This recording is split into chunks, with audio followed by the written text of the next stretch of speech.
Everyone, welcome back to my channel. So student, आज की class में मैं आपको क्लास 7 का chapter number 11 exponent and power का इंट्रोडक्शन पार्ट कराने लगी हूँ। तो चलिए स्टूडेंट, इस चैप्टर का इंट्रोडक्शन पार्ट करना स्टार्ट करते हैं। स्टूडेंट, इस चैप्टर का इंट्रोडक्शन पार्ट को करने के बाद आप इजीली इस चैप्टर से रिलेटेड एक्सरसाइज को इजीली कर पाएंगे। तो चलिए स्टूडेंट, इसका इंट्रोडक्शन पार्ट को करना स्टार्ट करते हैं। सो स्टूडेंट, जिस तरह से एक्सपोनेंट एंड पावर, राइट, सो ये होता क्या है। फॉर एग्जाम्पल स्टूडेंट, यहां मैंने एक नंबर लिखा 10, राइट। सो 10 ये एक नंबर है, राइट। सो ये जो ऊपर मैंने लिखा है 4, तो ये 10 की जो ये 4 है ये क्या है, रेज्ड है, raised of the power of 4। 10 एक नंबर है, इसको हम किस तरह से पढ़ेंगे, 10 raised of the power of 4। So student, जिस तरह से ये 10 है, ये क्या है, एक बेस है, राइट। एंड जो इसकी ये पावर है इसे हम क्या बोलेंगे, एक्सपोनेंट। क्या बोलेंगे, एक्सपोनेंट। सो जो ये 10 है ये बेस है और एक्सपोनेंट क्या है, 4 है। सो स्टूडेंट, कई बार क्वेश्चन इस तरह से आ जाता है, आपको कोई भी नंबर दे देंगे, राइट। सो इसमें ऐसे करके पूछ लेंगे कि इसमें बताओ कि बेस क्या है एंड एक्सपोनेंट क्या है। सो स्टूडेंट, जो ये 2 है ये बेस है एंड 3 क्या है, एक्सपोनेंट है। Okay student. सो स्टूडेंट, जिस तरह से ये हमारा नंबर है 10, ये इसका बेस हो गया, ये इसकी एक्सपोनेंट हो गई है। सो स्टूडेंट, इसको इस तरह से भी क्वेश्चन आ जाएगा कि इसकी हमें इसको मींस एक्सपोनेंट को हमने फाइंड करना है। सो 10 की raise of the power of 4 है, तो 10 कितने टाइम्स मल्टीप्लाई होगा, 4 टाइम्स, राइट। सो इसका आंसर क्या आ जाएगा, 10,000। सो इससे रिलेटेड क्वेश्चन हमारा आ सकता है। तो चलिए स्टूडेंट, इसका नेक्स्ट टॉपिक को करना स्टार्ट करते हैं। स्टूडेंट, इस चैप्टर में कुछ हमारे फॉर्मूलेज हैं, अगर उस फॉर्मूलेज को आप अच्छे से समझ लोगे तो उस फॉर्मूले से रिलेटेड क्वेश्चंस को आप इजीली कर पाओगे, राइट। सो फर्स्ट इज, ए की एक्सपोनेंट अगर 4 है मल्टीप्लाई एंड ए की एक्सपोनेंट 3 है, मींस बेस क्या है, सेम है। बेस अगर इसका सेम है तो हम उसको 1 में कन्वर्ट कर लेंगे, और जो इसकी एक्सपोनेंट है, जो इसकी पावर है वो क्या है, अलग अलग है, तो इसकी पावर क्या हो जाएगी, प्लस हो जाएगी, राइट। सो ए की एक्सपोनेंट क्या हो जाएगी, 7। सो फर्स्ट फॉर्मूला हमारा ये है। मींस फॉर एग्जांपल, अगर मान लो कोई हमारा मींस कोई क्वेश्चन आता है, फॉर एग्जांपल यहाँ एक क्वेश्चन आ गया 2 की एक्सपोनेंट 3 मल्टीप्लाई 4 की एक्सपोनेंट 2 की एक्सपोनेंट 2, राइट। सो स्टूडेंट, जिस तरह से ये बेस सेम है तो इसको हम 1 में कन्वर्ट कर लेंगे। जिस तरह से यहाँ पे ये मल्टीप्लाई हो रहा है तो इसकी जो एक्सपोनेंट है वो क्या हो जाएगी, एक्सपोनेंट अलग अलग है तो इसकी एक्सपोनेंट क्या हो जाएगी, हमारी प्लस हो जाएगी। Okay student.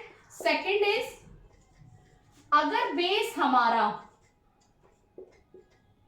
4 है, मींस ए है, ए की raise of the power of 4 divided by A की raise of power of 3, it means इसका बेस सेम है तो हम इसको 1 में कन्वर्ट कर लेंगे, और इसकी जो पावर है वो क्या है, अलग अलग है, राइट।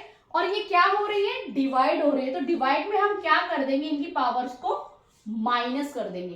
प्लस में हम क्या करेंगे, मीन सॉरी मल्टीप्लाई में क्या करेंगे, हम इसकी पावर्स को प्लस कर देंगे, और डिवाइडेड फॉर्म में क्या कर देंगे, इनकी पावर्स को हम माइनस कर देंगे। Okay. Second, next is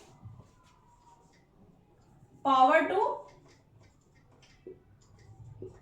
power.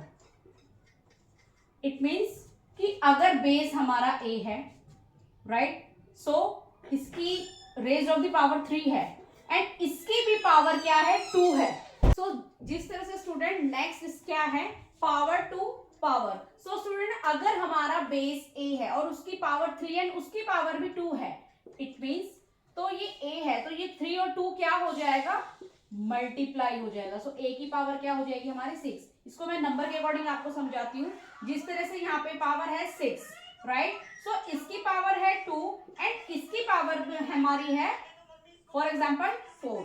So base यहाँ पे 6 रहेगा, जो इसकी ये 2 पावर है ये क्या हो जाएगी, मल्टीप्लाई हो जाएगी, तो 6 रेज ऑफ द पावर हमारी क्या हो जाएगी, 8। ओके स्टूडेंट, जिस तरह से अभी तक हमने किया कि यहाँ पे हमारे बेस सेम है, एक्सपोनेंट अलग अलग है, तो ये मल्टीप्लाई हो रहा है तो इसमें हम क्या कर देंगे, प्लस कर देंगे। डिवाइडेड फॉर्म में अगर बेस सेम है और इसकी रेस अलग अलग है तो हम माइनस कर देंगे। एंड पावर टू पावर भी मैंने आपको समझाया कि बेस अगर हमारा a है और इसकी power to power means 3 and 2 है तो इस सिचुएशन में हम इन दोनों को मल्टीप्लाई कर देंगे। सो स्टूडेंट आगे हम वो वाला फॉर्मूला करेंगे। फॉर एग्जांपल अगर हमारा बेस अलग अलग है a मल्टीप्लाई b, ये a मल्टीप्लाई b हमारा क्या है, बेस है, ये बेस हमारे अलग अलग है बट इसकी पावर क्या है, सेम है। तो इस सिचुएशन में हम क्या करेंगे, और ये क्या हो रहा है, मल्टीप्लाई हो रहा है, तो इस सिचुएशन में हम क्या करेंगे, a को मल्टीप्लाई कर देंगे b से और जो इसकी रेज्ड है उसको हम एज इट इज लिख देंगे। ओके, सेम डिवाइडेड फॉर्म में भी हम इसी तरह से करेंगे। बेस अगर अलग अलग है राइट और वो डिवाइड हो रही है बट पावर उसकी सेम है तो हम क्या करेंगे, a divided by b bracket में जो इसकी रेज्ड है वो हम सेम एज इट इज लिख देंगे। ओके स्टूडेंट, नेक्स्ट इज अगर स्टूडेंट किसी भी नंबर की अगर एक्स रेज्ड जीरो है, चाहे वो जितने भी बड़े से बड़ा सा नंबर हो, अगर उसकी रेज जीरो है तो उसे हम क्या मानेंगे, 1। फॉर एग्जाम्पल यहां मैंने लिखा 12 की raise zero, raise of the power of 0, तो ये भी हमारा क्या कहलाएगा, 1 कहलाएगा। ओके स्टूडेंट, नेक्स्ट इज अगर हमारा कोई नंबर नेगेटिव है, फॉर एग्जाम्पल मैंने यहां लिखा -1 राइट, सो इसकी रेज ऑफ द पावर अगर इवन नंबर से रिलेट है, इवन नंबर आप जानते ही हो स्टूडेंट, इस तरह से 2 के टेबल में जो आती है 2, 4, 6 राइट, ये जो हमारे अगर उसकी रेस इवन नंबर से रिलेट है तो जो उसका आंसर है वो हमारा पॉजिटिव फॉर्म में आएगा right. Next is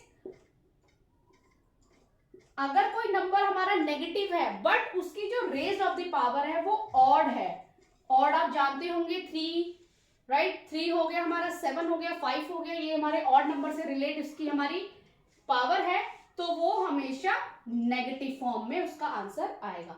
for example मैं आपको थोड़ा सा बता देती हूँ, जिस तरह से ये मैंने आपको इवन नंबर का समझाती हूँ कि अगर मान लो मैंने यहाँ लिखा 2 की raise of the power of 4 right, so 4 क्या है, इवन नंबर है राइट, सो 2 को मैं कितने टाइम्स मल्टीप्लाई करूंगी, 4 टाइम्स मल्टीप्लाई करूंगी राइट, सो 2 2 जा 4, 4 2 जा 8, 8 2 जा 16 right, minus minus cut and minus मैंने यहां से कट, तो आंसर मेरा पॉजिटिव में आएगा। सिमिलर इसमें ऑड फॉर्म में मैं इस तरह से समझाती हूँ, अगर कोई किसी भी नंबर की पावर जैसे मान लो -2 है तो इसकी पावर हमारी 3 है, 3 हमारा क्या है, ऑड नंबर है राइट, सो इसको मैं 3 टाइम्स मल्टीप्लाई करती हूं, 2 2 जा 4, 4 2 जा 8 right, so minus minus plus होता है हमारा, ये हमारा कट होगा बट एक माइनस तो हमारा बच जाएगा ना, सो आंसर हमारा नेगेटिव में आएगा। मीन्स थिंक इज दैट, बोलने का मतलब मेरा ये है कि अगर किसी भी नंबर की, कोई भी नेगेटिव नंबर की पावर अगर ऑड नंबर में है तो उसका आंसर नेगेटिव में आएगा, अगर किसी भी नेगेटिव नंबर की पावर हमारे इवन नंबर में है तो उसका जो आंसर है वो हमेशा पॉजिटिव नंबर में आएगा। ओके स्टूडेंट, तो स्टूडेंट आपको मेरे द्वारा बताया गया ये इंट्रोडक्शन पार्ट समझ में आया हो तो प्लीज मेरे चैनल को लाइक, शेयर एंड सब्सक्राइब करना। मिलती हूँ मैं आपको नेक्स्ट क्वेश्चन नेक्स्ट सोल्यूशन के साथ, तब तक के लिए टाटा बाय बाय।